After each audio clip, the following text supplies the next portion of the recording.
Bem, professor, como a gente combinou semana passada, eu tentei imaginar como é que eu poderia usar essa rede no dia a dia da empresa, né? Como é que seria a entrada de dados lá no meu time de prospecção e como é que ela poderia apontar recomendações, direcionamentos, né? E aí, analisando lá o eixo que a gente está trabalhando, o que é que eu imagino? Como é que a gente pode imaginar? Eu tenho uma sub-rede aqui que eu chamei de desafio tecnológico, que é essa daqui. E é aqui que estão concentradas as entradas das informações. Todos esses nós que está aqui de arquitetura, inovação, integração e ambiente são coisas que são palpáveis no início do projeto, né? Baseado nas conversas que eu tive com o pessoal.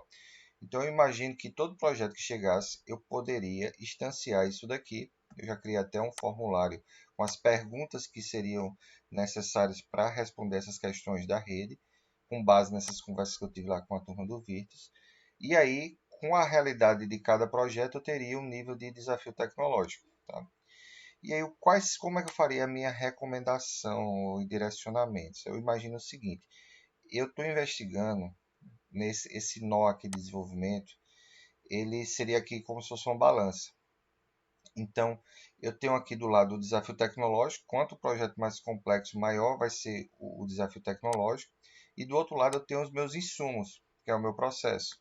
Eu tenho o meu ferramental do VIRS, a documentação, as equipes de apoio, a equipe de desenvolvimento, capacitações. E aí, quanto mais eu investir aqui, essa balança aqui iria pender para que o risco diminua. Então, eu imagino que eu estou tentando uma situação onde eu consiga um risco de projeto, vamos dizer, médio, considerando um desafio tecnológico normal de um projeto qualquer lá do Virtus e uma realidade de processo, de equipe default, vamos dizer. E aí, usar isso aí como base, né? Usar isso aí, eu já comecei a brincar com isso, usar isso aqui como se fosse uma referência, tá? Então, eu instanciei uma realidade qualquer lá e o meu risco do meu limiar está em 52%. O que é isso? É o resultado de um projeto, porque o projeto ele minimamente tem que ter um desafio tecnológico, né, para estar lá. Que na minha rede está sendo um projeto com 65% de desafio tecnológico. E ele tem uma configuração básica de equipe, de estrutura do VITS para dar suporte, que na minha rede está sendo representada por essa sub-rede aqui, processo. Aí o que é que eu pretendo, como é que eu pretendo usar, né? Então eu fiz aqui 4 cenários reais de projetos que eu conversei com o pessoal lá. E aí, por exemplo, esse projeto aqui do Wagner, eu peguei informações que ele tinha no início do projeto, preenchi meio que esse questionário aqui que eu tenho para instanciar a minha rede de entrada, né? A minha rede lá do desafio tecnológico. E o desafio tecnológico apontou para um valor aqui, 77. Obviamente é um valor alto, maior do que o meu valor de referência, que isso fez o risco do projeto subir para 58. Porque eu tenho um risco de 52. Tudo que for acima de 52, que é esse meu limiar, eu estou considerando um projeto de alto risco, que eu preciso de intervenção.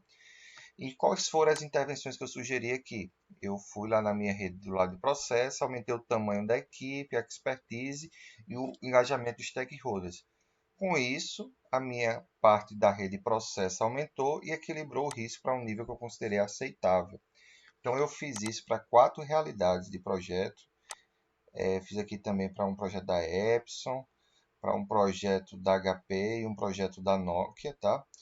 Considerando a realidade do projeto de entrada, quais são as ações que eu poderia fazer para diminuir o risco para estar dentro do meu limiar, tá? Então, eu tenho feito isso, e quais são os desafios que eu percebo, né? O desafio é justamente ter essa visão do limiar.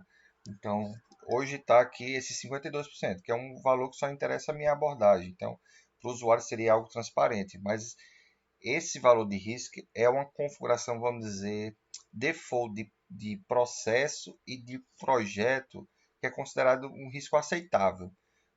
E tentar, isso é meu indicador para que qualquer coisa acima disso precisar de intervenção. Então eu preciso analisar outros cenários de projeto. Aqui eu analisei 4, cheguei nesse valor. Preciso analisar outros para saber qual é o correto valor para a realidade do VITS. E o segundo ponto é a questão dessas recomendações, né? Que são as ações. Eu estou recomendando. de acordo com a minha visão, tá? Porque não tem nenhuma prioridade aqui do que é que eu vou recomendar. Mas eu sei que, por exemplo, se o risco tecnológico for alto, tudo bem, eu vou precisar de um direcionamento. Mas se ele foi alto e foi puxado principalmente por arquitetura, é muito provável que eu precise de uma prova de conceito. Se foi muito puxado por a questão de integração, é provável que eu precise de um engajamento maior do stakeholder e por aí vai. Então, eu posso criar um conjunto de regras que, dado que o desafio é maior do que tanto e a arquitetura, o risco da arquitetura é tanto, a minha recomendação vai ser sempre A e B. Se ultrapassar ainda de um limite, além de A e B, eu vou precisar de um C.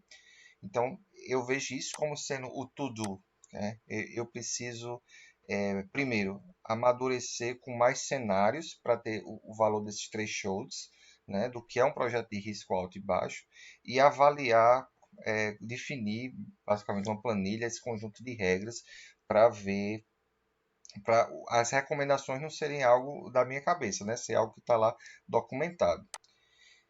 E para depois disso, realmente ter uma versão da rede calibrada para poder fazer a validação do Qualify, que eu imagino ser criando cenários hipotéticos de projetos, dá para um cara lá da prospecção, ele avaliar numa escala de risco e eu jogar da minha rede e ver se bate.